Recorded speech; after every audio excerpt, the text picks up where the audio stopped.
Welcome to this two-part episode on the basics of indirect restorations. If you're wondering why I sound different, or if you're looking around thinking, this isn't Jaz's usual studio, it's because my studio is a conservatory and it is absolutely roasting right now. So to spare you my sweat patches, I am recording in my living room and I've got about 3 minutes before my wife and kids come home. So let's crack on. Look, crowns and bridges, anything indirect is a big, steep learning curve when you're a student. But what I'm hoping to cover today will not only help guide students, but also is like a basic revision of indirect restorative. I remember being taught PFM, porcelain fused to metal crowns, and speaking to Emma, our protrusive student, she's also learning porcelain fused to metal. But let me tell you, in the real world, many of our restorations are all ceramic. So Emma really was interested in learning more about this. So remember, Emma's our protrusive student, follow her journey through all these episodes, and really I'm getting Emma to ask all the relevant questions because sometimes you lose touch in the struggles of when you were a beginner, and that's why Emma's really gonna make things tangible for us,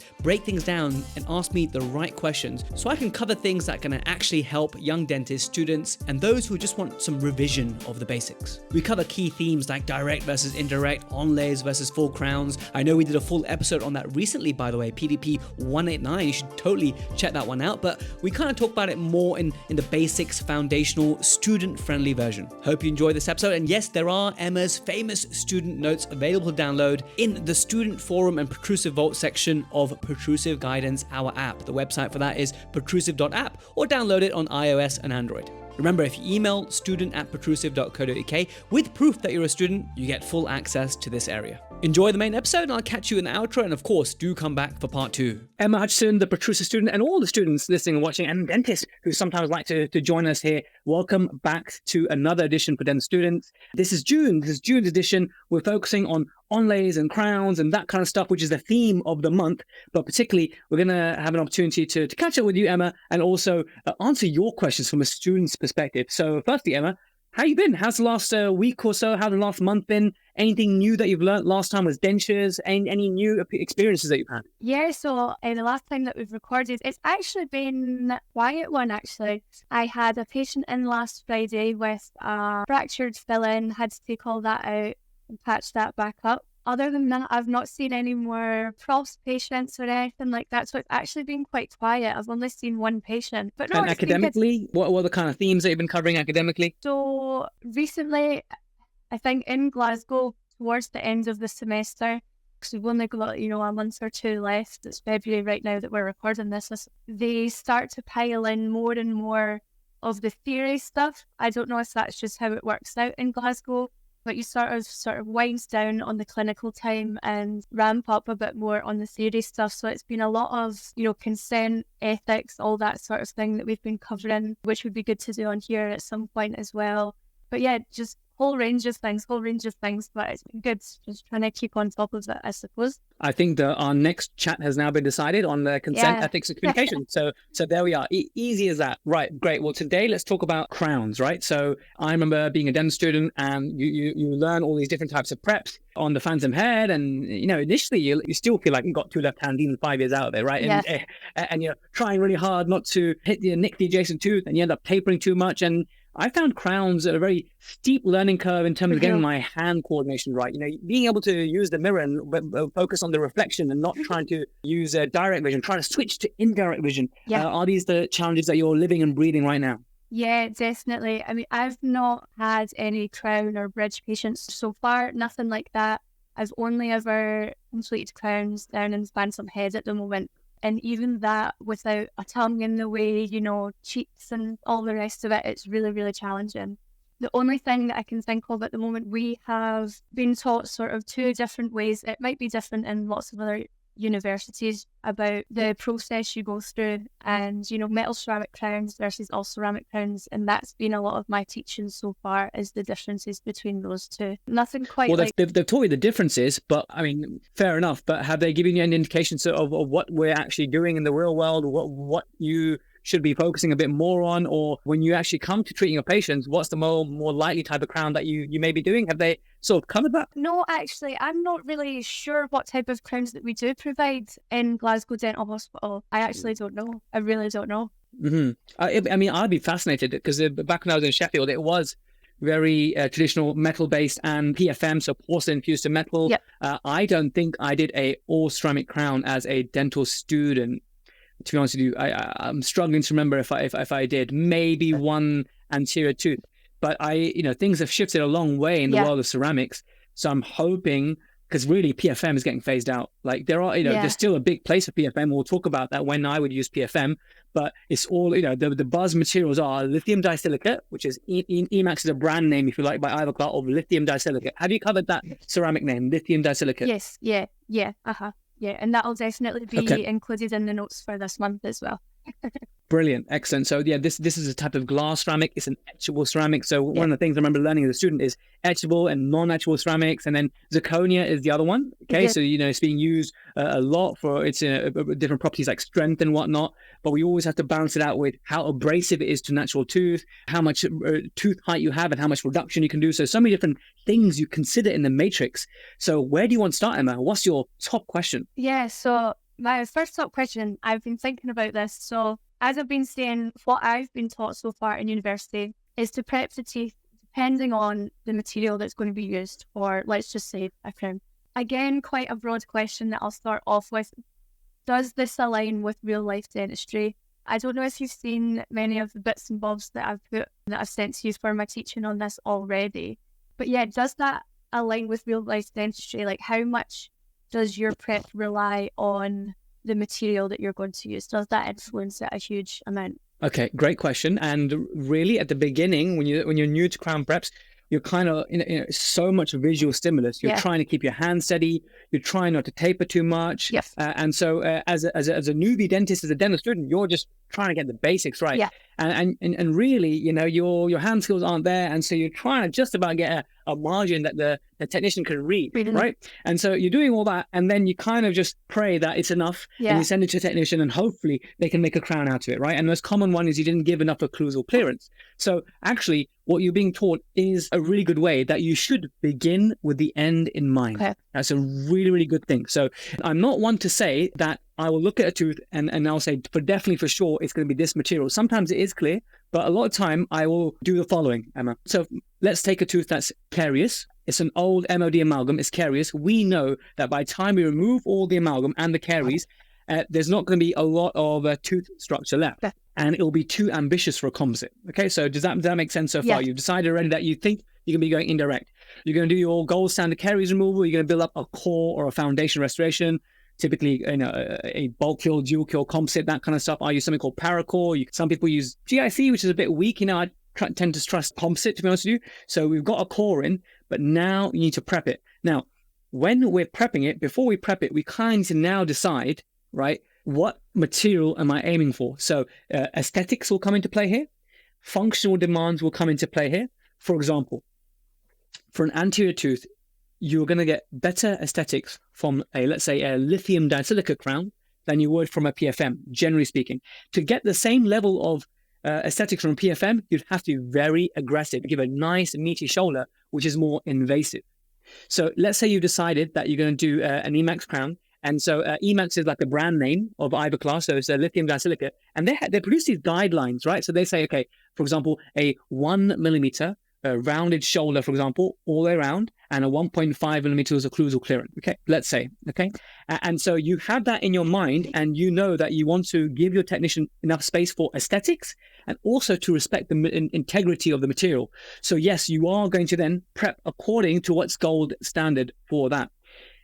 It all depends on that initial decision you make, okay? And once you've decided that I'm picking this material for this reason, then yes, aesthetics and material integrity. So for PFM, like, I think I was reading your notes, you said 2.5 millimeters occlusal reduction, right? Yeah. That's a lot. Okay. That is a lot. So, and okay, in the real world, we are moving more to desensitory. I doubt you've been taught this yet, and maybe you won't get taught this. I don't know, but onlays and overlays made out of ceramic. Is that something that's been covered yet? I don't think so. I'm not sure. Do you know what an onlay overlay is? Do you know what these terms are? Yeah, I know what inlays, onlays are. I think I've maybe prepped one onlay in Phantom Head, and that was it, really. That was it. Was that a metal one by any chance? I couldn't even tell you, Jaz. I couldn't even tell you.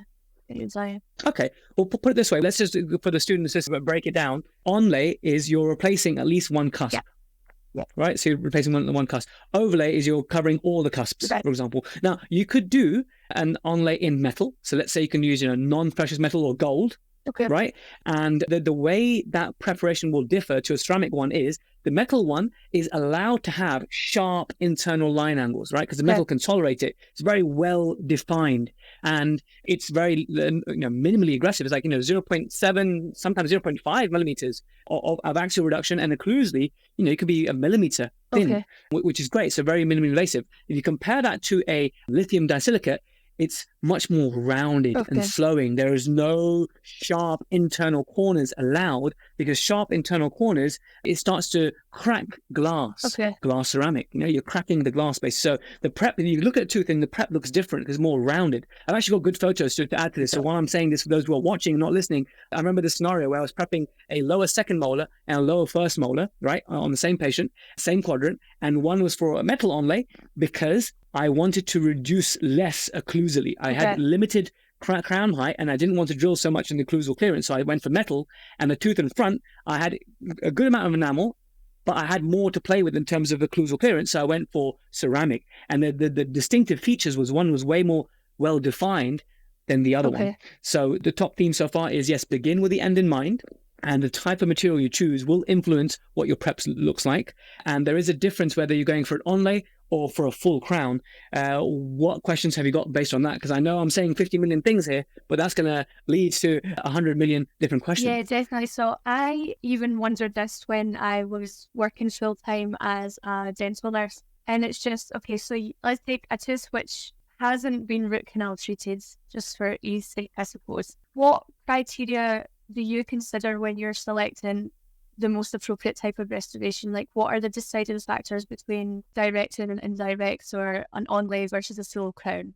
And I know that's a huge question, but that's something I don't think I would be able to judge very well where I am clinically at the moment. I find that very hard to sort of comprehend and put that into practice. Emma, even qualified dentists mess with me all the time. Even I'm the same. Like I often ponder a lot less now, but as a young dentist, I needed more clarity on this. And so I think it's a great question. And always remember, Emma, as we develop our podcasting relationship, you have to remember that you are the advocate for students, right? So if I've said anything that you're thinking, that doesn't 100% make sense, there's tons of students out there thinking, whoa, what the hell did Jaz just say? So remember, you're the advocate for students, right? So there's no such thing as a silly question, and you must challenge me and you must stop me, because the whole reason we're meeting together is to benefit those dental students, right? And some dentists who want to just go back to basics, right? So let's start with direct versus indirect.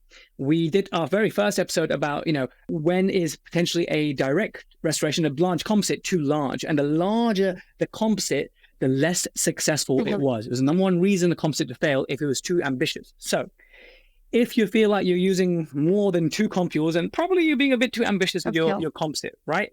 If you're trying to get these perfect contact areas, so the tooth in front and behind, and you're faffing around, you're spending an hour and a half to do a big filling, that's too long, okay? You're better off doing something indirect. The patient will be better serviced, and it will last longer to get something stronger and better made from the lab. So there's a point where the restoration gets too big.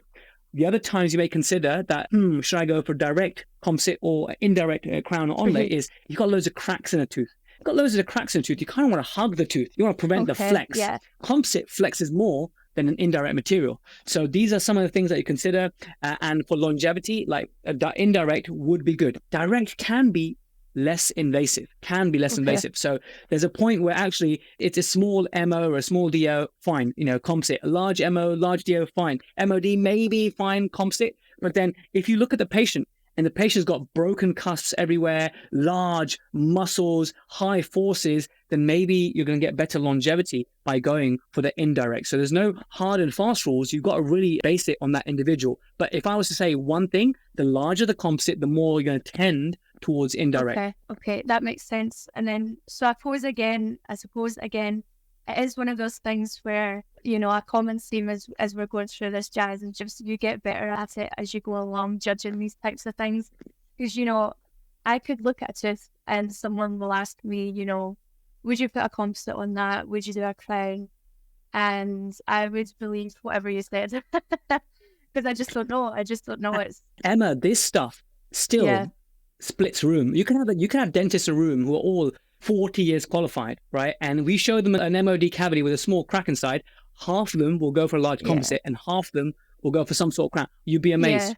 There really is very few like true indications, especially nowadays where we're really pushing the boundaries of our large composites. You know, we've got some nicer matrices, we've got some higher quality composites. So really people are pushing the boundaries of composite. So yeah, I wouldn't expect anyone to be, you know, to say definitively, but the more of the factors you have, for example, the crack, the root filled tooth for sure. If it's a root filled tooth, it's weaker, it flexes more, it's potentially more brittle, quote unquote, and therefore you're tending more towards an indirect. But there's no, you know, very few definite cases where you say, you can't do indirect. Now, when you look at a tooth and to actually reconstruct this with a large composite, it's going to be so technically demanding to actually get a good contact and a good result. Then again, that's another reason to go indirect. Now, there are some rules, like if the isthmus is at least a third of the width of the entire, you know, buccal to lingual, those, again, little guidelines that we use, but they're not 100% definitive. Once you make that decision that, okay, I feel as though this tooth needs indirect. And you know what? A lot of young dentists are doing large composites day in, day out, where they should be doing indirect because A, they're not confident with indirect. And so clinician experience comes into play. I did that for a long time. B, the patients don't want to pay for it. And that depends a lot on your communication. So this is maybe really far-fetched too. Like you can't even imagine. Like, then again, actually, you've been nursing, so you've seen these live conversations. And so the conversation goes like this, right? So you know in your heart that this tooth would benefit from an indirect. But what you say to the patient is, okay, we can do a big filling, it's going to be X amount, or we can do a crown, it's going to be 3X. And then you let the patient choose and they're going to go for X, they're going to go for the large filling. But if you've seen their facial profile and all the cracks and stuff, that's actually a disservice to the patient. So a lot of young dentists will really push the boundaries of those large composites. When you get that confidence and once you can see your dentistry come back and see that actually those large composites start chipping or staining or the contacts aren't so good, and you really come to terms with the fact that, okay, there are certain teeth which need indirect restoration, the next question you then ask is, how do you decide whether to do something like an onlay or something like a full crown? So I think this is the last thing we'll discuss for today, because this is a big topic in itself. Okay. At dental school, I didn't prep a single onlay, I don't think. And it really was full crown, a lot of PFM stuff, heavy margins and stuff, right? So a lot of this stuff I had to learn in the real world. What my current philosophy is now is if I can do an onlay, I will. Because onlay is more conservative of tooth tissue. There were these studies, when you do a full crown, you remove up to 70% of the volume of a tooth. But when you're doing an onlay, you're removing like, you know, something like 40% or 35% of the volume of a tooth. So why not, right? And so the type of onlay I'm doing more often than not, Emma, is a lithium disilicate onlay. We're trying to bond basically. By bonding, we're not having to drill extra bits to get retention grooves and stuff. And then the last bit here is, why would you bond and why would you not bond? Well, if you've got nice enamel all the way around, right? You've got peripheral enamel, then totally, you know, believe in the bond. It's going to be predictable. Use lithium disilicate. But if you've got, you know, your dentine everywhere, the quality of your enamel is poor, it's hypermineralized, it's flaky, it's thin, then really in that case, we're probably better off going more traditional and doing our crown. But even then, Emma, what you're being taught, you know, 1.5 millimeter buccal margin, right? I would be doing something like, you know, a 0.7 millimeter or, you know, 1 millimeter margin in zirconia. Again, that's so much more conservative, right? So that's a quick fire on onlays versus crown. Please tell me, as a student, does that make sense? Yeah, it does make sense. I think the best thing for me, even just this short chat that we've had, is just there's not always a solid answer, and sometimes you don't know until you go in and you explore further. And I think that sort of ties in with one of the huge challenges I've found as a dental student is sort of having your own opinion and being able to have your own opinion, because you see different clinicians for the same treatment plan every week. And sometimes you do have to, you know, stick to your guns, and they're asking you, you know, why are you doing this? Why would you not do this? But they like it when you fight your own corner and you have a reason as to why you are choosing this treatment plan. So no, it is good to know there's just, you know, you give 10 different dentists one patient and they'll come up with 10 different treatment plans. So no, that's a big one for me. It not only is a frustration point in dentistry, it's also the beauty of dentistry. I used to only see this as the most frustrating thing of dentistry, whereby, oh my goodness, why can't dentists just agree? Why can't dentistry be black and white? Why can't we just all, you know, if this tooth comes in, then we do this? But that would take away the fun and the artistic element of dentistry. So if we start to flip it and see the beauty of it, right, and no one's dictating you, and you can justify it, either way that you want. The most important thing, just like you said, when you come into an exam scenario and you've made a decision, then you want to be like in a school debate. You want to say, well, this house believes in this. Now, some may argue that you can do this, but the reason I have rationalized it is because A, B, and C. And this is my clinical reasoning. This is my clinical philosophy. And I would encourage everyone to, over their years, develop a clinical philosophy and refine that philosophy, and be open-minded to learn from new evidence-based and new people that you encounter that teach you something that really resonates with you. As long as you, do no harm. There are some things like, unfortunately, and I've seen before, I've worked in these clinics whereby I'm seeing these small MO restorations which just need a small MO replacement, and they're being prepped for full crowns. I've seen that, and I used to work in Singapore. I saw that a lot with one clinician in Singapore, and we can talk about the whole ethics and stuff. That becomes a very difficult thing to discuss. But most dentists, I truly believe, have got the patient's best interest at heart, and they will always try to look at the patient as a whole. Because, Emma, one thing we haven't mentioned is that tooth, that you look at it and you think this tooth needs a crown, but you don't know how the nerve's going to go. So you do that large composite and you wait and you see, and you do like a posh core. You do a large foundation because truly you don't want to put a crown the next week come back and they need a root canal treatment through the crown for a vital tooth. So this is why the tooth is attached to a patient who has their values, who has their individual anatomical considerations, individual budgets, right? And their own baggage. So we need to take it as a beautiful thing that dentistry is variable and not be hindered by that. That's such a different take, because that is something that I do actually worry about in dentistry, is having my own opinions and being able to stick to them. So no, that's a nice way to look at it, I suppose, the beauty of it.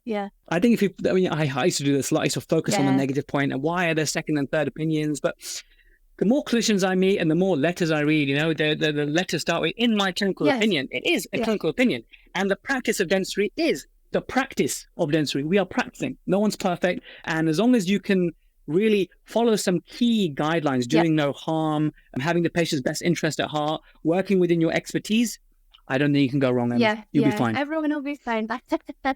No, that's good to know, though. That's good to know. Excellent. Brilliant. Well, Emma, enjoy this chat. Next time, let's talk about, was it consent and ethics and communication, that kind of stuff, right? Thing, a big one, What are the notes that you'll be dropping in the student space for this month? So we might pop, I know everyone's favourite DMS, very important for crowns.